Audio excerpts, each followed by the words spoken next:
귀로 즐기고 마음으로 느끼고 라디오로 함께 떠나는 성지순례 가는 날.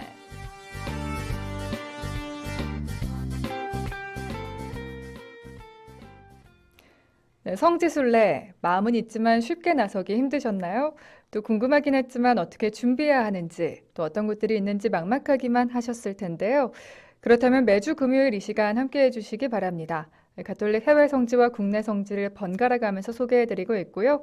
오늘은 국내 성지로 떠나봅니다. 국내 성지 안내를 맡아주실 분 함께 하십니다. 어서 오세요. 네, 반갑습니다. 평화를 빕니다. 평신도의 눈높이에서 친근하고 소박하게 여러분과 국내 성지 이야기를 함께 나눌 비아동 본당 조명순 클라라입니다. 네, 반갑습니다. 반갑습니다. 이 시간 페이스북과 유튜브로도 라이브 중계되고 있고요. 지금 보는 분들은 아시겠지만 우리 자매님이 아주 화사한 또 스카프를 하고 오셨어요. 네, 감사합니다. 봄이 활짝 온 것 같습니다. 우리 모니카 님도 지금 쌍암공원에서 운동하면서 듣고 있다고 빵톡 보내주셨는데, 운동하면서 또 성지순례 가는 날 들으면서 이 성지순례 하는 기분으로 운동하시면 좋을 것 같아요. 네, 그러면 저 더 좋을 것 같습니다. 네, 오늘은요, 이 서울순례길 1코스 말씀의 길에 이어서 함께 할 텐데요. 함께 떠나볼 여정, 어떤 곳인가요? 네, 뚜벅이로 떠나는 성지순례 가는 날 교황청이 승인한 서울순례길. 오늘부터는 2코스 생명의 길로 출발해 보도록 하겠습니다. 네, 1코스의 이름이 말씀의 길이었는데 2코스는 보니까 생명의 길이네요. 네, 그렇습니다.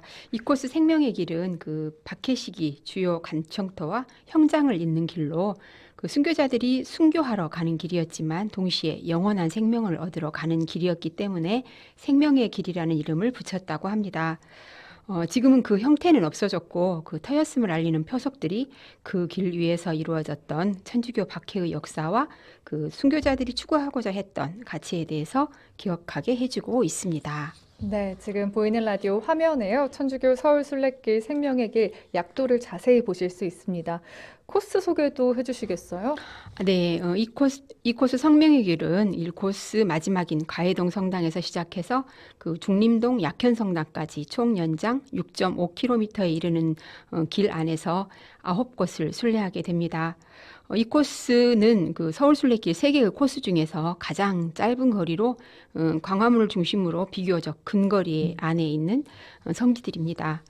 박해 시대에 그 순교자들이 형벌을 받으며 고통을 겪었던, 그러면서도 믿음을 증거했던 그 관청과 옥이 있었던 터들과 가장 많은 신자가 순교했던 그 서서문 밖 네거리 순교 성지를 순례하게 되는데요. 네. 제가 이 코스를 떠났던 날은 1월 중순이었는데도 햇살 가득 봄날처럼 포근해서 순례하기 정말 좋았던 날이었습니다. 좀 딱 맞춰서 다녀오셨네요. 네. 자, 그럼 이제 저희 생명의 길을 함께 걸어보겠습니다. 네, 이 코스를 시작하기 위해서 1코스 마지막 순례지인 그 가해동 성당을 다시 찾았는데요. 네.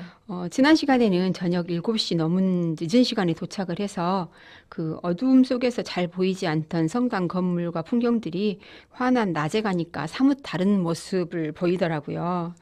가해동 성당은 그 한옥과 어우러진 아름다운 성당으로 혼배 미사도 자주 있는 곳인데요. 우리가 도착한 시간에도 혼배 미사가 끝나고 사진들을 찍고 있던 시간이었습니다. 네.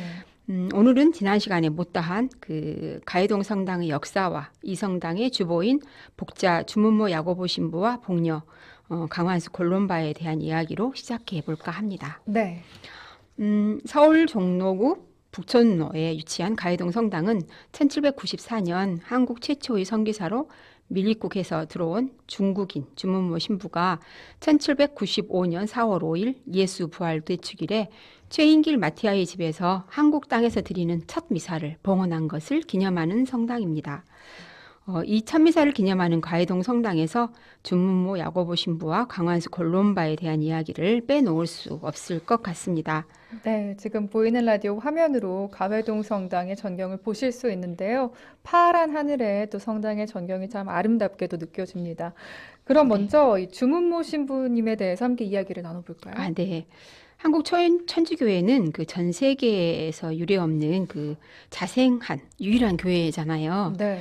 그 선교사가 없는 조선에서 그 가성직 제도까지 시행을 했지만 나중에 이 가성직 제도에 대한 의문이 생겨서 북경에 자문을 구하게 되었고 그 북경 주교는 그 교황청에 이 사실을 보고하고 자발적으로 신앙을 받아들인 조선교회에 그 성직자를 파견하기로 결정이 되었는데요. 당시 우리나라의 그 세국 정책으로 그 서양인 사제를 보내기는 어려워서 한국 사람과 외모가 비슷한 중국인 사제 주무모 신부를 파견하기로 했답니다. 드디어 이 땅에 그 자발적으로 천주교가 탄생한 지 10년 만인 1794년 12월 압록강이 얼 때를 기다려서 주무모 신부를 미입국시키는 데 성공하게 되었는데요. 네. 주무모 신부를 모셔오기까지는 그 복자 최인길 마티아와 윤유일 바오로 그리고 지황 사바 등의 공이 컸답니다. 한양에 도착한 주무모 신부는 그 개동에 있는 통역관 최인길 마티아의 집에 머물면서 한글을 배웠고요. 또 1795년 예수부활 대축일에 처음으로 신자들과 함께하는 미사를 봉헌하게 되었습니다. 네, 지금 화면 가장 왼쪽의 모습이 주문모 신부님의 네. 모습이고요. 근데 얼마 안 돼서 주문모 신부의 입국 사실이 알려지고 강완숙 골룸바의 집으로 피신을 해야 했다고요. 네, 주무모 신부의 입국 사실이 곧 탄로나게 되어서 그 여회장인 광안숙 골룸바의 집으로 피신해야만 했습니다. 주무모 신부를 안전하게 피신시킨 후에 그 신부로 행세를 하면서 주무모 신부를 보호하고자 했던 최인길과 윤유일, 지황은 그날로 체포가 되었답니다. 이 사건이 그 을묘박해의 시작이 된 북산 사건인데요. 이들은 포도청에서 심한 고문을 받는 가운데서도 그 주신부의 행방을 끝까지 발설하지 않았지만 결국 1795년 6월 28일 매를 맞고 순교한 뒤에 강물에 버려졌다고 합니다. 정말 마음 아픈 네. 일이네요. 예. 근데 상황이 지금과는 많이 달라졌잖아요. 네. 강완숙 골룸바의 집이 주문모 신부의 피난처로 선택된 데도 이유가 있다고 하는데 여기에 대해서도 설명을 해주세요. 네. 수배를 받던 주무모 신부는 광안숙의 집에 피신해서 비밀리에 성모를 집행했는데요. 당시 그 양반집 기수가 사는 집에 외간 남자가 같이 산다는 것은 상상할 수 없었기에 오히려 가능한 일이었다고 합니다. 그리고 당시 여성이 주인으로 있는 양반집은 관원이 들어가서 수색할 수 없다는 조선 사회의 풍습 때문에 오히려 이곳이 안전하다고 생각해서였는데요. 그 후로도 이 주신부의 안전을 위해서 자주 이사를 했다고 합니다. 그때마다 그 집은 그 신자들의 집회 장소로 이용이 되었고요. 윤점의 아가다 등 동정녀 공동체를 이끌어 나간 것도 바로 이 골룸바의 집이었답니다.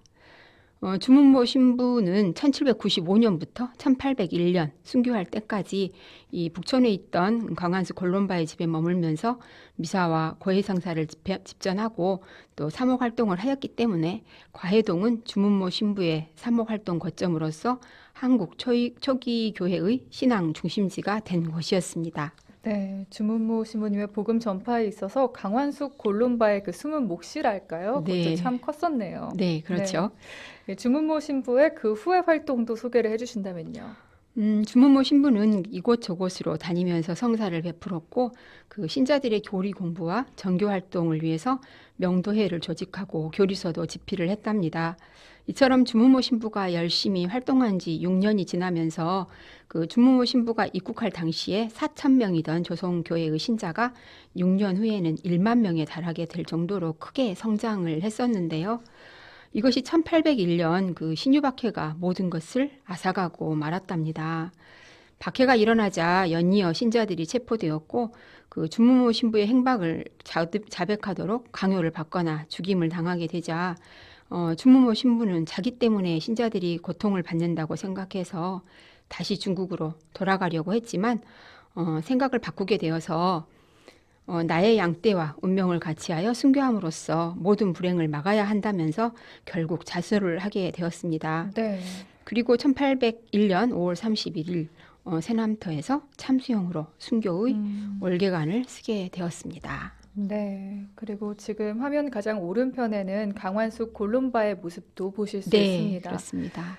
나중에 자신의 집을 주신부의 피신처로 내놓은 강완숙 골룸바도 천주교의 박해 속에서 결국 신앙을 증거하면서 순교하게 되잖아요. 네, 그렇죠. 1801년 이렇게 신유박해가 일어나자 여회장이던 광안숙 골룸바는 그 활동이 많았기 때문에 그 즉시 관청에 고발이 되었고요. 4월 6일 그 집안에 함께 있던 사람들과 함께 이렇게 체포가 되었답니다. 박해자들은 골룸바로부터 주문모 신부의 행방을 알아내려고 6차례나 혹독한 형벌을 가하했지만 그녀의 신앙심은 굳건하기만 했는데요. 이 광경을 보는 형리들은 이 여인은 사람이 아니라 신이다라고 감탄할 정도였답니다. 3개월 동안 옥에 갇혀 있으면서도 그 함께 갇혀 있던 동료들을 권면하면서 순교의 길로 나아갔는데요. 결국 1801년 7월 2일 동료들과 함께 그 서소문 밖으로 끌려 나가서 41세 나이로 참수형으로 순교하였답니다. 네, 강완수 골룸바가 순교하던 당시의 상황이 지금까지 전해져 내려오는데요. 당시에 엄혹했던 상황을 머릿속에 떠올려 보면서 잠시 묵상하는 시간을 가져보겠습니다. 네.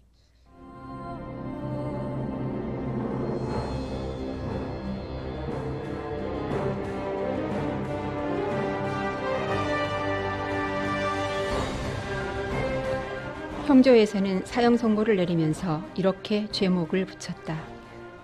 강완숙은 천주교에 깊이 빠져 이를 널리 전파하였고 6년 동안 주문모를 숨겨주면서 남녀와 신분을 가리지 않고 불러들여 천주교에 물들게 하였다.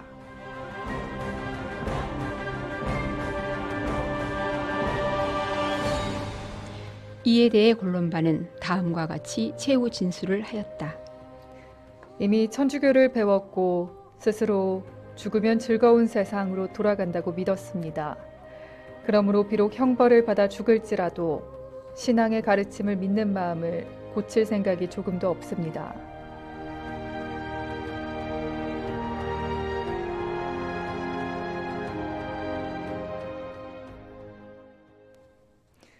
네, 성지순례 가는 날 오늘은 서울순례길 2코스 생명의 길을 함께 걷고 있습니다. 가회동 성당에 잠시 머물러 봤는데요. 이 전시관에서 당시의 상황을 조금이나마 엿볼 수도 있다고요. 네, 한국교회와 이 두 분 이야기는 가해동 성당 전시관에 전시된 닭종이 인형들이 그때의 광경들을 이야기처럼 전하고 있는데요.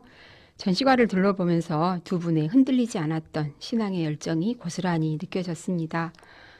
주무모 신부와 강완수 골룸바는 2014년 8월 16일 프란치스코 교황에 의해서 나란히 복자품에 올라 계십니다. 네, 주무모 신부와 나란히 복자품에 오른 강완숙 골룸바 어떤 분이셨는지 조금 더 알아보고 싶어요. 네. 1760년 충청도 내포 지방에서 태어난 강완수 골룸바는요. 그 성당에서는 홍요한 선생의 가문이었던 홍지영이 후처로 들어갔습니다. 혼인한 지 얼마 안 되어서 천주교에 입문하게 되었고 천주교의 가르침을 열심히 실천하며 살았는데요. 그녀는 그 남편은 설득하지 못했지만 시어머니와 전처의 아들인 홍봉주 필리포에게 교리를 가르쳐서 입교시키기도 하였답니다. 1794년 말 주무모 신부가 조선에 입국하게 되자 그 주신부로부터 세례를 받고 그를 도와 활동하였는데요. 이때 주신부는 그녀의 인품을 알아차리고 여회장으로 임명하여 신자들을 돌보도록 하였답니다. 골룸바는 지식과 재치를 가지고 있어서 여러 사람들을 권유하여 입교시킬 수 있었다고 하는데요. 그 중에는 양반, 부녀자들은 물론 과부나 머슴, 하녀도 있었답니다. 그뿐 아니라 그 왕실 친적인 송마리아와 며느리 신마리아가 세례를 받게 된 것도 이 골룸바 덕분이었다고 합니다. 네, 이 순교한 신앙 선조들의 정신이 서려 있는 이곳 가회동 성당입니다. 가회동 성당의 역사에 대해서도 잠시 알아볼게요. 네, 1945년 8월 15일 해방을 맞으면서 그 명동 본당의 공소였던 가해동 구역에 새로운 본당 설립 계획이 세워졌답니다. 당시 방 하나를 얻어서 공동체 모임을 하고 있었는데요. 지금의 본당터에 살고 있던 전길헌 마리아가 1949년 4월 자신이 살던 땅을 증여하면서 그 첫 본당 부지가 확보가 되어서 본당 설립이 이루어졌답니다. 그런데 그 6.25 전쟁이 일어나서 그 성당으로 사용하고 있던 한옥은 그 인민일보 사옥으로 전용이 되었다고 해요. 그 이후에 이제 인민군은 물러갔지만 성당은 사용이 불가능할 정도로 파괴가 되어서 1954년 12월 성당을 새로 신축해서 축성 미사를 봉헌했답니다. 그리고 그 후로 2006년에는 그 50년을 넘게 사용한 성당에 그 재건축이 필요하게 되어서 2014년 새 성당이 봉헌되었는데요. 네. 새 성당은 그 한국에서 첫 미사가 봉헌된 의미와 또 북촌 한옥마을에 어울리는 독특한 외관으로 지어져서 마치 한복을 차려입은 그 선비를 상징하는 한옥과 그 애국인 사제를 상징하는 양옥이 어깨 동무하는 듯 건립이 되었다고 합니다. 지금 우리가 알고 있는 가회동 성당의 모습은 2014년에 새로 이렇게 네. 재건축된 모습인 거군요. 네, 그렇습니다. 자, 오늘 생명의 길 함께 걷고 있고요. 이번에는 두 번째 성지로 이동을 해보겠습니다. 이제 1.8km를 걸어서 이 코스 생명의 길 두 번째 성지인 한국 천주교 순교자 124위 시복터로 가보겠습니다. 당시 이 시복식에 참석하신 분들이 많아서 기억이 생생하실 텐데요. 네, 맞아요. 네, 저도 그 자리에 있었기 때문에 감회가 오. 남달랐습니다. 프란치스코 교황님께서 시복식을 거행해 주셨던 광화문 광장 제대가 설치되었던 바로 그 자리입니다. 네. 시복식이 있었던 광화문 광장은 그 조선시대에 의금부와 포도청 그리고 소서문박 형장 등 한국교회 순교자들의 목숨을 바친 그 장소들과 가까운 곳으로 그 시복터 기념표석은 광화문 광장 북측 바닥에 124위 시복식 재단 위치에 매립이 되어 있습니다. 지금 화면으로 광화문 광장의 모습도 보고 있는데 아직도 그때 감동이 기억나는 것 같습니다. 네. 근데 자매님이 이곳 광화문 광장에 도착했을 때 곧바로 시복터를 찾을 수가 없었다고요. 네, 그렇습니다. 그 역사적인 자리인 그 광화문 광장에 저희가 순례를 목적으로 갔던 날이 마침 토요일이었는데요. 네. 그 매주 토요일 열리던 광화문 집회가 있었잖아요. 네. 그래서 그날도 어김없이 열리고 있어서 엄청난 소음에 시달리면서 그곳으로 갔습니다. 예. 그런데 아무리 둘러봐도 사진에서 봤던 모습이 안 보이는 거예요. 네. 그 소음과 인파 속에서 여기저기를 둘러보며 찾아보다가 그 사진에서 보던 위치에 어떤 깔개가 덮여 있는 것을 발견하고 혹시나 해서 깔개를 들춰보았더니 정말 그곳에 사진에서 보던 그 시복을 기념하는 표석이 있었습니다. 감춰져 있었던 네. 거예요? 지금 화면에서 보이는 그 왼쪽 아래에 있는 모습으로 네. 감춰져 있었습니다. 네. 깜짝 놀라서 깔개를 걷어내고 이제 표석에 기록된 글을 읽고서 왜 이렇게 덮어두었을까가 굉장히 궁금해서 생각을 하게 된 건데요. 그 매끄러운 질감의 그 기념 표석이 추운 날씨에 얼게 되면 미끄러워서 자칫 낙상한 사고가 날 수도 있어서 그런 것 같더라고요, 우리 생각에. 네. 그래서 우리도 다시 깔개를 원래대로 덮어놓고 왔습니다. 그런 뜻이 있었군요. 네. 네, 윤지충 바오로와 동료 순교자 123위 시복식이 이곳에서 거행됐고 많은 분들이 아직도 그때를 기억하고 있으시잖아요. 네, 그렇죠. 2014년 8월 16일 한국 천주교회사의 길이 남을 역사적인 순간인 윤지충 바오로와 동료 순교자 123위 시복식이 이곳에서 거행되었는데요. 네. 보통 시복미사는 교황청 시성성 장관이 그 교황을 대리해서 거행을 하는데 2014년 프란치스코 교황은 그 순교자의 땅 한국에 와서 직접 시복미사를 집전하였던 특별한 사례로 한국 천주교의 역사상 세 번째로 열린 시복식이었답니다. 2015년 8월 23일 그 시복 1주년을 기념해서 한국 천주교 순교자 124위 시복터 기념 표석의 축복식이 거행됐다고 하는데요. 이 기념 표석에는 프란치스코 교황께서 2014년 8월 16일 이곳에서 윤지충 바오로와 동료 순교자들을 복자 반열에 올려 이를 온 세상에 선포하신 것을 기리고자 이 돌을 놓습니다라는 문구가 한글과 영어, 중국어, 스페인어로 새겨져 있습니다. 네, 오늘 자매님과 함께 또 화면으로도 보면서 생명의 길 걷다 보니까 어느덧 마칠 시간입니다. 생방송 함께 하시면서 2458님이 과연 저라면 못했을 것 같습니다. 우리 선조님들이 신앙을 지키기 위해서 목숨을 버리셨네요. 그분들이 계시기에 지금 우리가 이렇게까지 편하게 신앙생활을 할 수 있는 것 같습니다. 묵상해 주셨고요. 그리고 0860님은 지난 여름에 가회동 성당에 다녀오셨대요. 근데 이번 겨울 중고등부 겨울 캠프를 서울로 가기로 했는데 코로나로 취소돼서 정말 아쉬웠답니다. 이 시간 다시 학생들과 갈 수 있길 기도합니다 하셨어요. 아이고, 얼른 이 사태가 진정돼서 학생들과 기쁜 마음으로 성지순례 가실 수 있길 저희도 함께 기도하고 응원하겠습니다. 자매님, 다음 국내 성지순례를 떠나는 날이 4월 24일이잖아요. 네. 다음 시간에 함께할 곳 예고를 해주신다면요. 네, 아직 이 코스가 많이 남아 있는데요. 다음 주 이 시간에는 그 순교자들의 증거터이자 순교터였던 포도청 순례길로 떠나보겠습니다. 네, 비아동 문당 조명순 글라라 자매님과 함께한 시간이었고요. 자매님과 여기서 인사 나누도록 하겠습니다. 감사합니다, 자매님. 네, 감사합니다.